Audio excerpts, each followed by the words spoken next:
General Alexander, distinguished guests, military staff, educators, families and friends, mentors and cadets. Welcome to the graduation ceremony for Class 14 of the Grizzly Youth Academy. Ladies and gentlemen, please join me in congratulating 106 young men and women who had the courage and determination to change their lives.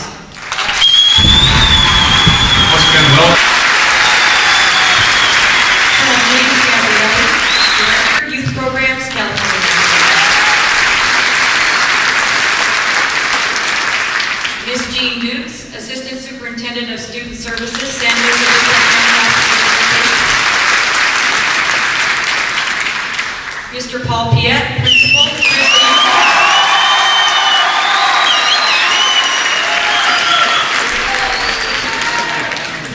Deborah Linden, Chief, San Luis Obispo Police Department.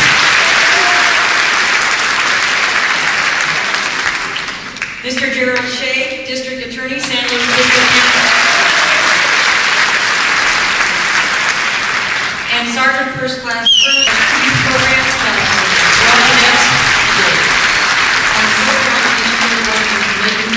And most importantly, for following through, despite the hardships and the challenges you each faced over the past 22 weeks. Each of you proved that you had priorities in the right place, well, at least most of the time, and we're committed to completing the program. When I think about your accomplishments at the Academy, I'm reminded of a teacher who was speaking to a group of business students. He stood in front of a group of high-powered overachievers and said, "Okay, time for a quiz." And he pulled out a 1-gallon, wide-mouthed mason jar and set it on the table in front of him. He also produced about a dozen fist-sized rocks and carefully placed them one at a time into the jar. When the jar was filled to the top and no more rocks would fit inside, he asked the group, "Is this jar full?" And everyone yelled, "Yes!" The teacher replied, "Really?" And then he reached under the table and pulled out a bucket of gravel. He dumped some gravel in and shook the jar, causing the pieces to work themselves down into the spaces between the big rocks. He then asked the group one more time if the jar was full. And by this time the class was kind of on to him, and one student replied, "Well, probably not." "Good," the teacher replied, and he reached under the table and brought out a bucket of sand. He started dumping the sand in the jar, and it went into all the spaces left behind the rocks and the gravel. And once more he asked if the jar was full. "No," the class shouted. Then he grabbed a pitcher of water and began to pour it in until the jar was filled to the brim. He looked at the class and then he asked, "So what's the point of this illustration?" One eager student raised his hand and said, this is probably something one of my staff would say, "The point is, no matter how full your schedule is, if you really try hard, you can always fit more things in." "No," the teacher replied, "that's not the point. The truth is, this illustration teaches us that if you don't put the big rocks in first, you'll never get them in at all." Cadets, congratulations, because completing Grizzly is definitely a big rock.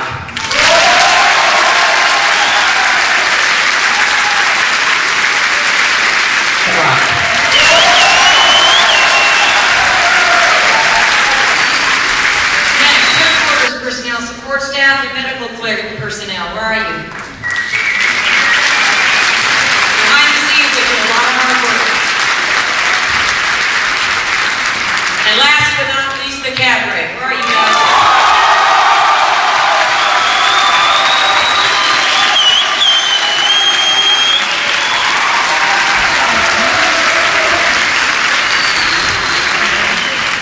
I'd also like to thank the mentors for their support and for taking on this wonderful challenge that they've accepted. I'd also like to thank members of the San 158th and for taking on today to congratulate 106. I'd also like to thank 27 earned their high school diploma, 22 received their GED, 30 graduated with a grade point average of 3.5 or better.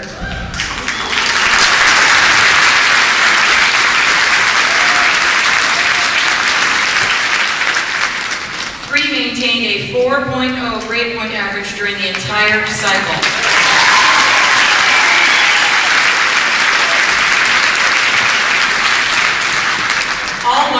106 earned 40 or more high school credits, and all 106 earned 40 or more high school credits, and cut it in half. Honestly, thank you very much, Terry. First of all, let me tell you, I have been in drill ceremonies myself. They call it basic training at AIT. I marched until I could do it when I was literally asleep, but I was vertical. And I'll tell you what, today I was so impressed with the way all of you came together. You candidates were absolutely awesome. Let's give them a hand for that.